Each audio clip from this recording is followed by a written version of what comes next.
नमस्कार दोस्तों, मैं सूरज आर्या स्वागत करता हूं आप सभी का अपने YouTube channel love in Nainital के एक और नए एपिसोड में। तो दोस्तों, आज के हमारे एपिसोड का सफ़र है कैंची धाम। तो आइए शुरुआत करते हैं इस एपिसोड की बिना किसी देरी के।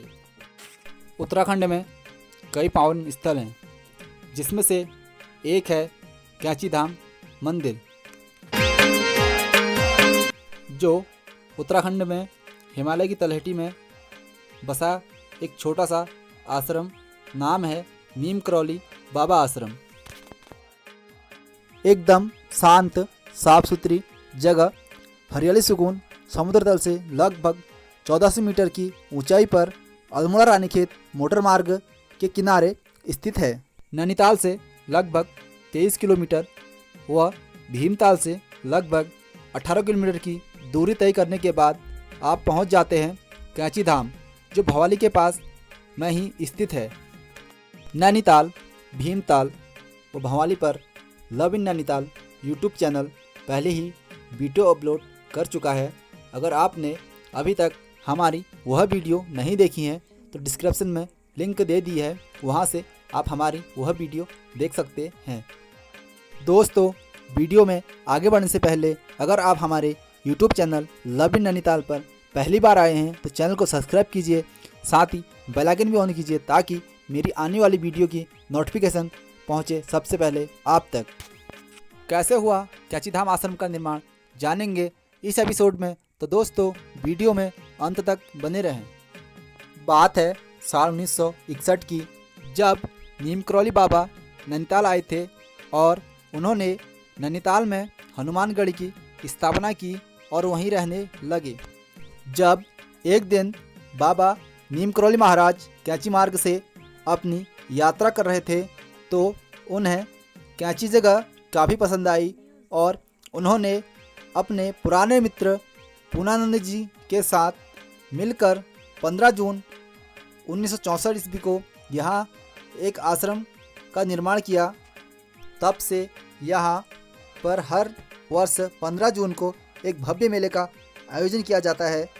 कैंची धाम में न केवल भारत के विभिन्न राज्यों से बल्कि विदेश से भी लोग इस आश्रम में बाबा के दर्शन करने आते हैं, जिसमें हॉलीवुड अभिनेत्री जूलिया रॉबर्ट्स, एप्पल के फाउंडर स्टीव जॉब्स और फेसबुक के संस्थापक मार्क जुकरबर्ग जैसी हस्तियां भी बाबा के भक्तों में शामिल है। ये लोग कैंची धाम भी आ चुके हैं। लेकिन कैंची धाम और बाबा के प्रति इन विदेशियों में जो आकर्षण आया, वो आया कहाँ से, ये भी एक इंटरेस्टेड फैक्ट है। हार्वर्ड यूनिवर्सिटी का एक प्रोफेसर और सेक्रेटरी ड्रग्स का एक समर्थक, जिसका नाम रिचर्ड एल्फर्ड था। रिचर्ड एल्फर्ड बाबा के पास 1966 में आए थे। इनका मानना था कि अगर इस प्रचलित को बहुत करीब से जानना है तो यह ड्रग्स सबसे सही तरीका है और इसके जरिए आध्यात्मिक के चरम तक पहुंचा जा सकता है। इसी बात को गलत साबित करने के लिए बाबा ने इनके हाथ में जो ड्रग्स था वो बाबा ने एक साथ लिया और उसे खा गए और उन्हें इस नशे का बिल्कुल भी असर नहीं हुआ। यह देखकर रिचर्ड एल्फर्ड और वहाँ खड़े सभी लोग अचंभित हो गए। कहा जाता है रिचर्ड एक बार आश्रम में बैठकर तारों को देख रहे थे, तब बाबा उनके पास गए और उन्होंने रिचर्ड से कहा, तुम इन तारों में अपनी माँ को देख रहे हो जो कुछ समय पहले ही मर चुकी हैं। यह बात वहाँ किसी को भी पता नहीं थी सिवाय रिचर्ड एल्फर्ड के, और यह सुनते ही रिचर्ड एल्फर्ड बाबा के कदमों में गिर पड़े। इसके बाद रिचर्ड एल्फर्ड ने आश्रम में रहकर बाबा की सेवा शुरू कर दी और उन्होंने आश्रम में बाबा के साथ काफ़ी समय बिताया। उन्होंने यहाँ रहते रहते अपना नाम रिचर्ड एल्फर्ड से रामदास रख लिया था। उन्होंने 1971 में एक बुक भी पब्लिश की जिसका नाम था द ईयर नाउ।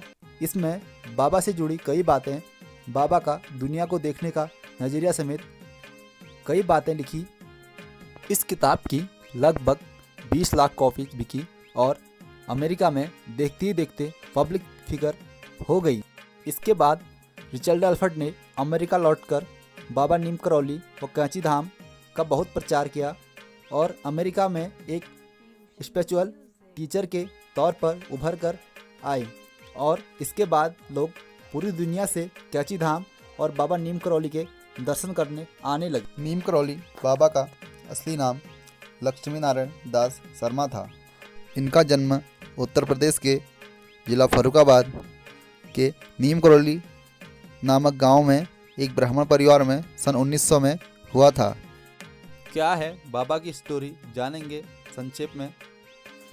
एक युवा साधु बचपन में ही अपने घर परिवार छोड़कर हाथ में एक चिमटा और कमंडल लिए अपने गांव नीम करौली जिला फर्रुखाबाद उत्तर प्रदेश से मन में बिना कोई चाह लिए सिर्फ राम नाम जपते हुए तप करने निकले और अपनी इसी साधना को बरकरार रखते हुए वे लक्ष्मी नारायण दास से बाबा नीम करौली महाराज बने।